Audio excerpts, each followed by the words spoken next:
सावधानी हटी, दुर्घटना घटी। ऑटो चालक नदी में गिरा। कानपुर कटिहार बिहार। कानपुर प्रखंड के अंतर्गत आमदोल मार्ग बिहुआ घर जाने वाले रास्ते पर टोटो चालक द्वारा अनियंत्रित होकर टोटो टर्न करने के कारण नदी में जा गिरा, जिसमें टोटो चालक बाल बाल बच गए।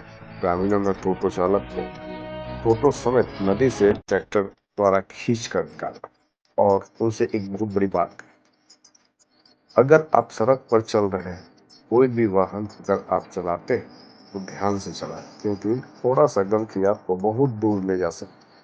इसलिए सड़क पर लिखा रहता है सावधानी है कि दुर्घटना घटी। कैमरामैन इरशाद के साथ तस्वीर की रिपोर्ट। घर से टिकट लेकर मंगवा रहा है, वहाँ घर से आ रहा था। ये वाली बात हाँ क्या होने से सब इतना गाछ में रुकना चाहिए, तो कहीं वैसे